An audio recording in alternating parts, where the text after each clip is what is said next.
ஆண்டவராகிய இயேசு கிறிஸ்துவின் விலையேறப்பெற்ற பரிசுத்தமுள்ள நாமத்தில் அன்பின் வாழ்த்துக்கள். இந்த காலையில் உங்களை சந்திப்பதில் மகிழ்ச்சி அடைகிறது. இந்த நாள் உங்களுக்கு ஆசீர்வாதமாக இருக்கும். தேவ தயவை அனுபவிக்கிற நல்ல நாட்களாய் மாறுவதாக. அவருடைய இரக்கம், அவருடைய தயவு மாறாதது. ஹல்லேலூயா, பிரைஸ் தி லார்ட். 2005 எத்தியோப்பியாவை சுற்றி பார்க்க அமெரிக்காவிலேருந்து ஒரு பெண் வந்திருந்தாங்க. பட்டினி, பசி, வறுமை, தரித்திரியம், நிறைய சாவுகள் நிறைந்த நிறைய இடத்தை சுற்றி பார்த்து தன்னால் ஏண்ட உதவிகளை செய்தார். எல்லா குழந்தைக்கும் உதவி செய்ய முடியாவிட்டாலும் ஒரு குழந்தையை தத்தெடுத்தாள். அமெரிக்கா கொண்டு போனாள். இன்றைக்கி அந்த பிள்ளை அமெரிக்காவில் செல்வ செழிப்பான சீமானாக இருக்கிறார்.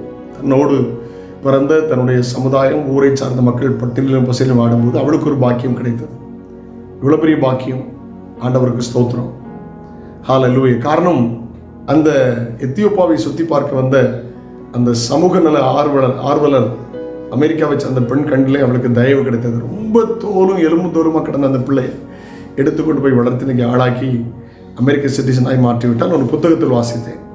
ஆண்டவருக்கு ஸ்தோத்திரம். வேதாகமத்தில் வாசிக்கிறோம், எஸ்தர் ராஜாத்தி அவருடைய மொர்தெக்காய் வீட்டில் ஒரு அடிமை பெண்ணாய், வீட்டில் அடிமை இல்லை, தேசத்துக்கு அடிமையாய் கொண்டு வரப்பட்டவள். மொர்தெக்காயால் கார்டியனாக வளர்க்கப்பட்டவள். கர்த்தருக்கு ஸ்தோத்திரம்.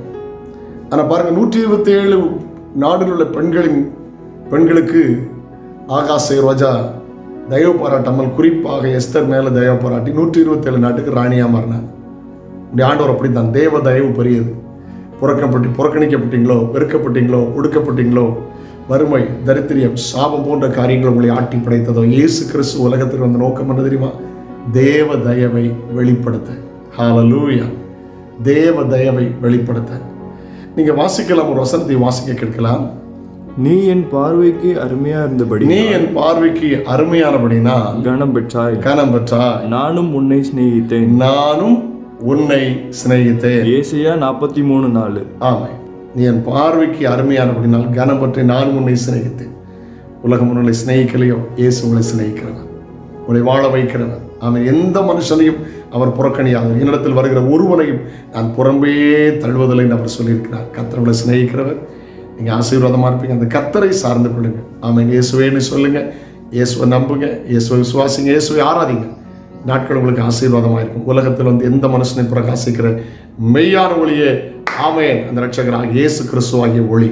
ஜெபம் பண்ணலாம். தகப்பனே, நீங்கள் தனிப்பட்ட வாழ்க்கையில், குடும்பத்திலும் தேவ தயவு வெளிப்படட்டும். பிள்ளைகள் ஆசீர்வதி. இயேசுவின் நாமத்தில் ஜெபங்கள் பிதாவே. ஆமென், ஆமென். நாளை உங்களை சந்திக்கிறேன். அதுவும் நான் எடுக்கிறவங்களை தங்கட்டும். God bless you. Have a nice day.